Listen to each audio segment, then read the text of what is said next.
Hello my friends and welcome back. It's Friday, it's the end of the week. That means you made it and I made it. Happy Friday. But you know who didn't have a happy Friday, or happy Thursday actually, because it happened yesterday. Russian oil storage facility. It was blown up, it was visited by Ukrainian UAVs who delivered a nice little present to it, and now it's spontaneously combusted. It's up in flames. At night, UAVs attacked two Russian oil depots at once. A storage base for oil products is on fire in Perm Krai. The fire engulfed the fuel tanks. And the Voronezh region, a UAV attacked the oil depot of Anna Nafta Produkt. It's so weird because Anna in Estonian, yeah, it's a name, Anna, but it also means give. Anna, give. Nafta Produkt in Estonian is oil product. So Give Oil Products was attacked. The local governor announces evacuation. Very bad day for be a Russian oil storage facility. Ukraine is grinding down Russian oil production day by day, UAV by UAV, slowly cutting million by million the Russian revenue stream. We'll analyze oil prices in the world in this video, but a little bit later, and it's connected to Saudi Arabia and the OPEC group, oil producing countries group. Saudi Arabia threatens to drop the price per barrel for $50, which is like almost a 60-70% drop. Talking about targets in Russia being hit by Ukrainian drones, that's not it. Ukrainian UAVs has struck the Borysoglebsk, what a name, air base once again. Pictures document fires pointing into the direction of the vicinity of the airbase, and the NASA firm's map indicates that besides some surroundings, the base itself indeed is on fire. Wow, very nice. You can see where the base is right here. And of course the local residents had a happy early New Year with the fireworks looking all apocalyptic out in the back. Have you heard that the flavored air category is quickly becoming the leading alternative to vaping and smoking? It's a whole new movement towards better habits led by the sponsor of today's video, Fume. Fume is an award-winning flavored air device that draws flavor to your mouth and fills the void ditching a bad habit can leave. You still have something to reach for. Fume is not a vape. It has no vapor. You can use it anywhere. It has no nicotine. It's not addictive. Non-toxic flavors. It's a guilt-free alternative. I love to fidget with it. Calms anxiety with magnets and snaps and clicks. Out of many different flavors, you can choose your own favorite. And you can switch flavors whenever you like, having many different options in every day if you want to. Fume has served over 300,000 customers, and you can be the next success story. For a limited time, use my code Estonian to get your free topper. It's the perfect accessory to your Fume device. Slip it onto the mouthpiece for a softer, warmer feel. It's chewable for those who love to fidget, and it's reusable. Head to tryfume.com. That's tryfum.com and use the code Estonian or scan the QR code on screen to get your free Fume topper when you order your journey pack today. Thank you Fume for sponsoring today's video. Now my friends, Russian Telegram spills the beans, if that's how you say it, on a lot of what is happening really inside Russia. Since Putin has banned a lot of information from statistics, and so we cannot use those to find out how Russian economy really is doing, we have to just look at what people are writing in their social media who have no incentives to lie. This is what I bring to you, translated into English. Russian authorities have included the price in the budget for next year oil at $69. If the price of oil really does fall to $50, then based on the budget parameters for 2025, the ruble will have to be devalued to 135 rubles per $1 to bring it down. This is due to a possible drop in oil prices, 50 per barrel, if OPEC Plus members do not comply with the established production restrictions. Now here we go with the beef with Saudi Arabia and Russia and Iran and Venezuela and Brazil joined OPEC recently. Saudi Arabia warns of oil price drop to 50 due to OPEC cheating, referring of course to Russia breaking the deal again. The autocrat bin Salman has warned of a possible price drop, with some oil producers taking his words as a threat to start price war to maintain their market share. Now these are not empty words. Saudi Arabia possesses a weapon that yes will hurt them if they use it, but will hurt Russia really bad. 1987, was it 87? Correct me if I'm wrong.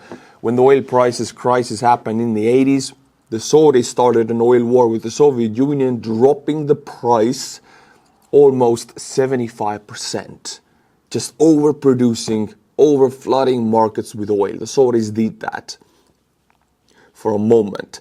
And that crippled the Soviet Union's income from selling oil products. So Saudis have a massive leverage over Russia. They don't want to use it because it hurts them a lot because they get like 90% of their income from selling oil. But they can do it if necessary. Now what about Russia's oil and gas giant Gazprom? Gazprom became the most unprofitable Russian company in 2023, Forbes writes. Due to the almost complete cessation of gas supplies to Europe, disagreements with China and unprofitable enterprises, the net loss amounted to 583 billion rubles. This is a record for 25 years. Before this, Gazprom was the leader in profitability, but by the end of 2024, the company may again become the leader, but in terms of unprofitability. In the first half of the year alone, Gazprom lost more than 480 billion rubles. Damn! Very nice. Now we go into the price of gold, and I'll analyze Russian gold a little bit later because it's very much connected to how their economy is doing. The price of gold in Russia has reached a historic high, exceeding the 8,000 ruble per gram mark for the first time. According to the Bank of Russia, the official price per gram of gold on October 3rd, 2024 was set at 8,105 rubles. This is the highest figure since 1997, and since the beginning of the year, the ruble price per gram of gold has increased by more than 35%. This might only be a price of gold, but no, in Russia's case, it tells an underlying truth. I'll leave this thread now, it's very long, there's a lot more to analyze, but just for the sake of the length of this video, I'll move on, and I'll move on to the price of gold. I want to open that up a little bit. I'll quote from the central banks, I quote the Russian central bank. From the central bank's data, it can be concluded with some assumptions that in August, banks' reserves of precious metals in terms of gold decreased by 5.7 tons or 10%. So Russian overall reserve of precious metals has been decreased by 10%. That also underlines the truth, what is really happening in the Russian economy. You know much more about the economics than I do, possibly. So we have two facts here. Russia is selling off massive amounts of gold, and the gold price in the country has increased 35% in 1 year. We also know ruble is not doing great. The interest rate is almost 20%, and the inflation is all-time high. If you're an economist, connect all these dots, please, and put it in the comments. I would love to read your analysis. My friends, the Ukrainian frontline city of Vugledar has fallen 31 months. It held on. It was a major stronghold for the Ukrainian forces and defensive line. It was on a strategic height. It's a very important location, very important defensive position. And yes, it fell. And as you can see on the video, the Russians wanted to raise a Soviet Union flag to replay their grandfather's wet dream of taking Berlin. This is no Berlin. This is Vugledar. It has no comparison to Berlin in population size, city size. There's nothing connecting this to Berlin, but they want to replay this because Second World War is like a religion in Russia, the Victory Day and all of that. This is sad news for the Ukrainians who held Vugledar because it was almost surrounded by three sides, and Ukrainians did take heavy losses there, and I hate to report this, but for the sake of truth I feel like I have to. I'll read you a thread. I have to do this. Retreat, loss and survival in Ukraine. The 72nd Brigade left Vugledar battered with heavy losses. Before that, the Russians had already reached the area through which the brigade would retreat and set up firing positions in garages behind the cemetery. The 72nd withdrawal was brutal. Vehicles, armored carriers were hit and burned. After days of agony in the besieged city before that, the soldiers were drained. By the dawn of retreat, not all had the strength to move to try to break through. Some stayed behind, committing themselves to death to cover the retreat. By a cruel twist, while my brigade was clawing in its way out of Vugledar, people across the country were sipping coffee, going to cinemas and strolling to street music. Now, again, I hate to report such news, but I cannot ignore this also. Vugledar has fallen to the Russians, and Ukrainian 72nd Brigade has retreated from Vugledar, and I cannot say it was a successful retreat. It was a painful retreat. Now, my friends, we'll take a look at Russian volunteer units that bring humanitarian aid to the Russian troops, or actually they should do that, but they don't, because in this Sverdlovsk city, we see Russians selling off the humanitarian aid that was donated, just selling the uniforms, the boots, everything. It's a huge market for donated humanitarian aid or humanitarian aid that was bought by the city governments. This is pure corruption, and it's so blatantly out there that nobody reacts to it anymore. This is selling stolen goods openly on a street for everybody to see, and people buy them, cheap prices, police doesn't react. This is how the society works in Russia. This is how the entire system works. It is normal there. I know how hard we work on humanitarian aid. I mean, I don't even deliver humanitarian aid. I deliver military trucks, semi-civilian, semi-military trucks and drones, which is like dual-use goods. And we have to show everything. We have to film every step of the way. I have to have the paperwork in order for the Estonian taxman and for the Ukrainian papers. Everything has to be in order because it's the European Union. You cannot afford mistakes. And then I see these Russian videos, them just gathering humanitarian aid from the grandmothers who donate 10 rubles at the time and then selling it to buy a new car. I'll jump for a moment back to Russian targets being hit, because in this case at least 7 GRU special operators are unalived and over a dozen injured in a Ukrainian strike on a civilian building in which the fascists were hiding out along with their arsenal of munitions near the Kursk nuclear power plant in Kurchatov. Russians love nuclear power plants for military purposes. They love the occupied Ukrainian ones and they love their own ones. We have plenty of videos, for example, the Zaporizhzhia nuclear power plant inside the reactor buildings where Russians have been stationing tens of infantry fighting vehicles, one by one stacked together, because that is one of the safest locations in all of Russia and Ukraine to store your equipment, because Russia knows Ukraine won't hit the nuclear power plants. That's why they store their equipment there. Same deal with the Kursk nuclear power plant. They're trying to cuddle up as close to it as possible because Ukraine would never hit those, because their support from the West is very much connected to how closely they follow the standards of war, which don't include destroying nuclear power plants. But Russians don't take into account that Ukraine possesses weapons that are very precise. So that if the Russians are not close enough to the nuclear power plant, boom, an unexpected present was delivered. Now, my friends, let's look at something that is not flashy, that is slow, that is even almost boring and requires patience. But it's a stronger weapon than even sanctions or any kind of tank could be. This is the Russian demographics, and it's a ticking time bomb. Putin has just banned the 2029 census. To understand why, this thread will explain where Russia is at on the demographics and what reason Putin might have to ban a national census in Russia.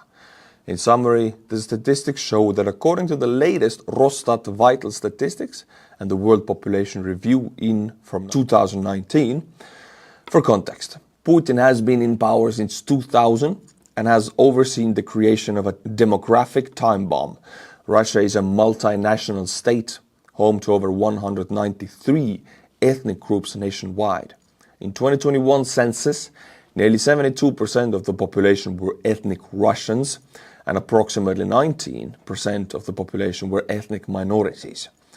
According to the United Nations, Russia's immigrant population is the world's third largest, numbering over 11.6 million, most of whom are from other post-Soviet states. The demographic tragedy is unfolding in Russia. In the period of 2020 to 2023, the country had lost around 2 million people, more than it would ordinarily have, as a result of war, disease and exodus. The life expectancy of Russian males aged 15 fell by almost 5 years, to the same level as in Haiti. The number of Russians born in April 2022 was no higher than it has been in the months of Hitler's occupation. And because so many men of fighting age are dead or in exile, women now outnumber men by at least 10 million. The thread of analysis is really long. I'm not going to go into further details, but there's plenty of evidence to bring out the fact that Russian demographics will bring out a massive issue for the Russian economy in the next 10 to 15 years. Connected to this, another side problem or side symptom of the demographic issue is the acute shortage of workers. Russia is acutely short of personnel to work at defense enterprises. Such plants are looking for tens of thousands of new employees. Russia is throwing all its money into its military-industrial complex, but there are still not enough people to work there. Russian economy is overheating. Between August 15 and September 15, more than 90,000 job openings related to the defense industry were posted on Russia's largest job search portals. The offered salaries for some scarce professions turned out to be 3 to 4 times higher than the average salary in the region. Engineers, turners, and CNC mechanic operators are among the most demanded. The number of remote rotational vacancies from January to July this year in all sectors increased by 460,000 job vacancies. That is by 32%. And the acute shortage of workers is just the one symptom that outlines the bigger demographic issue in Russia that Putin cannot hide. He can hide it now by banning the next counting of the population or publishing the data as he have chose to ban it in 2029. That will hide this. But in 2040, it is so visible in Russia. There are more women than men.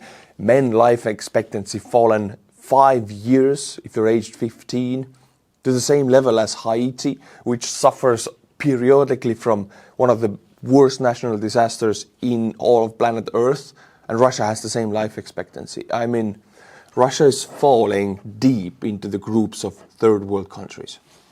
Now, my friends, a thread, an analysis I have been waiting for, and I think you also. Why are Russians using motorcycles? We saw them about 6 months ago, and now they're massively being used. Why is a Russian soldier very happy to receive an 8-year-old non-fung 150 cubic motorcycle? The answer has a lot to do with drones and why speed matters. And I think this thread explains it pretty good. It's very robust and simple, actually. In Ukraine, armed drones are deployed by thousands and constantly attack vehicles and soldiers. Without costly electronic countermeasures, small drones are difficult to defend against. These drones are mostly repurposed hobby-grade toys that were never intended for this application. For combat, they have to carry a heavy munition, heavy battery for many kilometers, and then chase down a target. All that weight limits its top speed to about 100 kilometers per hour, which is more than enough. A large, slow-moving vehicles like the Russian beauty Bukhanka vehicle, which the Russians launched a new production line in 2024, again, if you can believe it, but this vehicle in the photo here is brand new, straight out of the factory. That's what they produce. Which is a truck variant of the more common loaf or bukanka van. It has 112 horsepower and is unlikely to be very fast when loaded. At least 20 of these have been destroyed in Ukraine. 20? Add 2 zeros to the number, you get the real deal. Off-road motorcycles have become popular with both sides in Ukraine because these bikes are small and fast. Here, one lucky Russian is using a 250cc motorcycle. 2 other Russians have scooters. Look at that. Hey, it looks funny, it looks stupid, but for the Russians who don't care about their men, if you put 2 squads on top of the BMP and charge Ukrainian positions, very high chances that Ukraine will hit that PMP with 1 or 2 drones, destroying 2 squads at once. If you give those 2 squads very cheap Chinese off-road motorcycles, which cost altogether the same price as the BMP, but then Ukraine would have to use 20 drones for the 2 squads. The men get unalived anyway because it's Russian military, but they soak up Ukrainian drones. And some of them might actually reach closer to Ukrainian positions because motorcycles are more agile and faster and lighter. So there is many reasons why they do make sense for the specific Russian style of offensive. And they only work if you don't care at all about unaliving your troops. Most of the Russian soldiers' motorcycles are donated like the bike shown here. These ones are decent and have a top speed of 140 kilometers per hour, which in principle is fast enough to outrun most FPV drones, but there are nuances. So check this out. You have this motorcycle you're a Russian soldier. You know that if you go over 100 kilometers per hour, which is pretty fast, it's like, 60, 70 miles, on a rugged off-road terrain, it's very fast, then you know that at least no kamikaze drone can hit you. So you have to go very fast. But being a soldier with a Kalashnikov and ammunition and everything connected to you on your vest, it's very difficult to maneuver in that speed on an unknown terrain over the no man's land. So there is a lot of accidents. And believe it or not, if you're going like 100 kilometers per hour, yeah, you will not be unalived by a Ukrainian drone. But if you fall, you're done. It's as simple as that. Don't need a drone. And that happens a lot. Larger vehicles are quickly destroyed by drones, so Russians are using motorcycles to transport fairly heavy loads, including water and ammunition. This weight will make the bikes much harder to drive at speed. Transporting ammunition in a water bottle is an interesting idea. Look at this. Cartridges inside a water bottle. I mean, we don't really talk about this, but most of the frontline offensive or defensive positions are not accessible with, let's say, bukanka loaf trucks or any kind of other Russian logistics trucks, and definitely not by rail. The last 5 to 10 kilometers have to happen by motorcycles or by foot. You're not going to transport ammunition by foot on big quantities. And being a Russian army, Russian soldier, you need insane amounts of ammunition. The only way is a motorcycle. That's what they do. Sometimes the loads are very heavy, like carrying 2 mortar rounds. It would be really difficult to maintain speeds with this load. Even then, 2 rounds are not very much ammunition. Using motorcycles for logistics also requires many trips.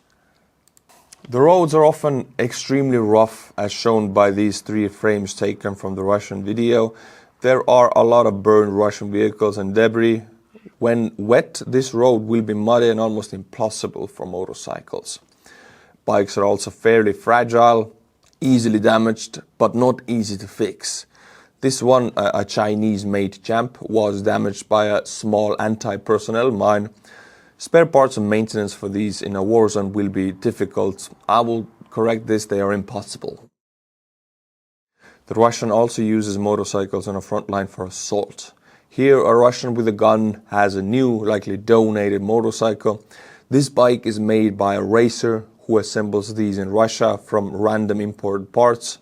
Top speed is listed as 120 kilometers per hour, which is enough to get any Russian soldier killed as soon as he falls, and he will. It's a great analysis opening up why Russians use motorcycles, and if you are a Russian army and you would only be allowed to use one tactic, which is throwing your meat at an enemy, motorcycle makes a lot of sense. Hey, a manual bike, a bicycle would make a lot of sense. Anything that gets you across the field faster and not clustered together on a BMP makes a lot of sense. But it doesn't save them, since Ukraine is producing 4 million drones per year in 2024, which means they do have a drone for each guy, separate. Now, my friends, to illustrate how often the crashes happen, this is not a Russian vehicle. This is a Striker armored personnel carrier, and it was captured by the Russians, who didn't really know how to drive it, and they tried to drive it back to their positions, and they crashed it, turning it on its roof. It's not easy to drive these things, and if you are used to driving a BMP, then don't go to the wheel of a Striker. In 2007, 2008, every fourth mission involved someone getting stuck in Iraqi mud and needing a wrecker. Tow bars and cables were only successful half the time in resolving whatever happened. If you don't know how to drive them, you certainly shouldn't. A good lesson for the Russians. Now, my friends, I'll bring you a summary analysis of two counteroffensive. Ukrainians and Russians put side by side. In 2023, Ukrainians made their summer counteroffensive, and one of their biggest mistakes was talking about it for months so Russians could be prepared.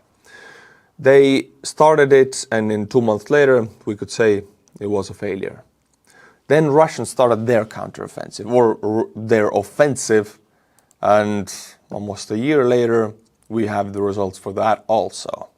Comparison of the land control between Ukraine and Russia. Left picture is October 2023, right is October 2024. So this is October 2023. That's the front line, everything we can see. Let's go to October 2024. It's the same, only Ukraine has Kursk, Russia has entered Kharkiv from the north, and then we have the Pokrovsk salient here. The whole change is, during the last months, Russia achieved a net surplus in additional land by around 600 square kilometers, 240 square miles, which is roughly 0.1% of Ukraine's total size. But in the last 12 months, they lost well over 100,000 soldiers. So some people say to my comments, pro-Russian trolls, of course, but why don't you talk about Vugledar? I am talking about it. Vugledar fell to the Russians. But at what price? At what cost? These territorial changes are minor, extremely minor. If you zoom in and focus on it, hyper-focus on meters gained, much more important is the destruction of Russian oil-producing facilities, destruction of Russian air bases, and destruction of Russian facilities in the Middle East. We will analyze it, because now Israel has lashed out against Russia with its missiles. My friends, the European Union Commission has sued Orban's Hungary over the Putin-style sovereignty law, or foreign agents law. Hungary is the only European country who has pushed through the Putin-style foreign agents law, which was recently also pushed through in Georgia, which is pretty much a control over society of any kind of democratic opposition. Then you have a legal right to jail them just because they think differently than your party in the government. Now, European Union is suing Hungary. Hungary is a part of European Union, of being very pro-Putin, the government, and Viktor Orban. If you are from Hungary, please do comment and make yourself visible in the comments. Hungary blocks EU from sending military instructors to Ukraine. The situation is really difficult and dangerous for the European Union, because Hungary is like the Trojan horse. They have a veto right. European Union has punished Hungary for the last year by cutting their funding. If you're from the United States, then European Union gives a massive amount of money to countries, to certain countries like the Baltics, Hungary, Poland, Finland, and Hungary is not getting that money. Basically, European Union is punishing through taking away the money they used to give to Hungary. We're talking huge amounts. We're talking tens of billions altogether in the span of years. Now, if Hungary is sued again, then the only punishment European Union can do to Hungary is take away more money from them. And it is hurting Hungary. But Orban has gathered all of the state media to his hands and his followers' hands. So he controls all of the information narrative in Hungary. And there is a big portion of the population who still votes for him, making him almost an autocrat, a Trojan horse of Russia inside the European Union. A very dangerous situation. Now, my friends, one of the biggest and most painful hits of HIMARS to Russia in the last year, I would say. Ukrainian armed forces report a successful destruction of Russian Neba-M radar. Neba in Russian means the sky.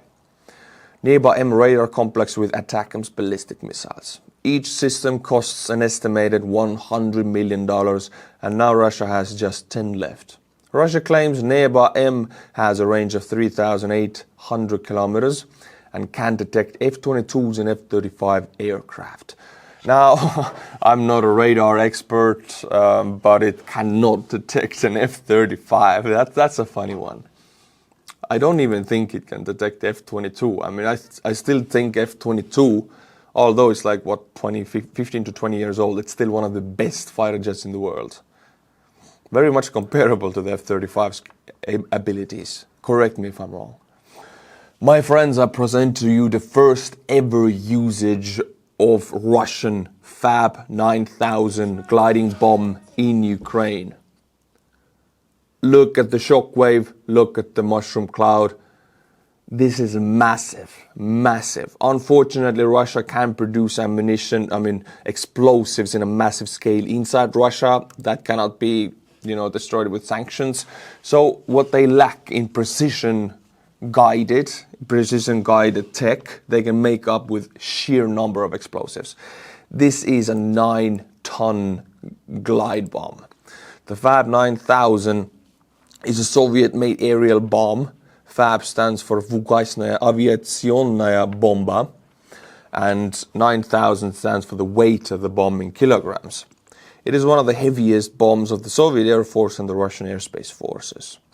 It was developed in the early 1950s and further modified later in the decade. It was produced by the Soviet Union and Iraq. It's a terrifying weapon, and Russia recently started again the mass production of Fab 3000s. Many of the comments stated that I should not talk about Israel and Iran, I should stay to Ukraine, and that they were unsubscribed if I talk about it. My friends, now I'll switch over to Israel, because in my eyes it's the same war, it's connected, it's one big conflict. I don't see this as a separate conflict, and I will talk about it.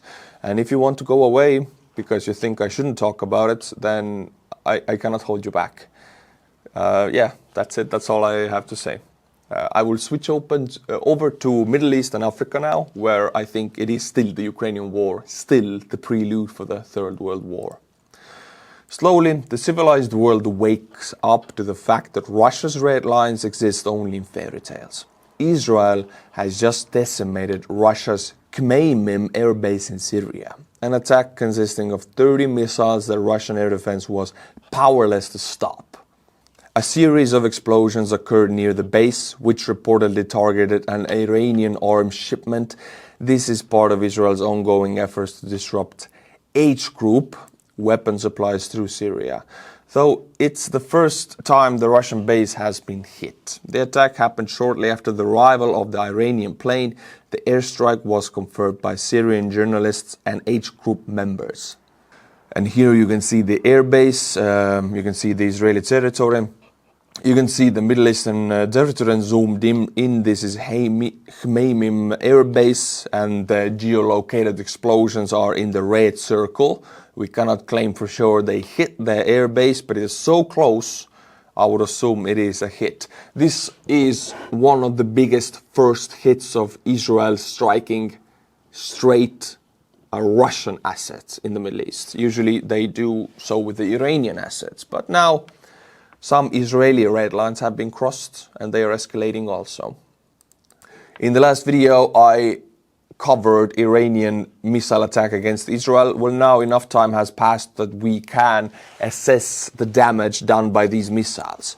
We counted 32 impact points at Nevatim air base with a small degree of clustering. They landed multiple hits in an area of F-35 hangars with one possible direct hit, but not a lot of damage. Takeaway, some F-35s got really lucky. And on this photo you can see the Nevatim air base, which was of course one of the main primary targets of the Iranian attack. And all of these yellow markers here are where the missiles connected. As we can see, most of it is just desert. They missed, obviously, but some of them are straight to hangars. Some of them are the taxiways of the airfields. And there are some other locations. We don't see any direct hit or vicinity hit to F-35s, but we don't know what was inside those hangars. So there is a slight possibility that an F-35 might have gotten destroyed or damaged. Also, I want to show this video, my friends. This is filmed from Jordan. These are Iranian ballistic missiles crossing over the Jordanian skies, and we can see the explosions. This is Jordanian anti-air defense systems engaging these missiles, shooting a great number of them down before they reach Israel. I counted up to 7 to 8 interceptions, and then Israel took over and intercepted also. Together, Israel and Jordan intercepted a great number of these missiles, but also a great number got through because there were so many and they overwhelmed both of the air defense systems. But this is one of the insanest apocalyptic Hollywood cinematic style footages I've seen, and this is a real attack. It's an insane piece of footage. This will go down in history. Now, my friends, I'm not saying anything that might happen. I'm just going to show you a picture of Iranian nuclear facilities. This is a possible new enrichment site built inside a mountain right here, Gom, an uranium enrichment plant in Natanz. Also, majority of these are underground. Some of them are on the ground, and, spontaneous combustions can happen. And I will end the Middle Eastern part with Iranian youth showing their mentality by their actions and filming it.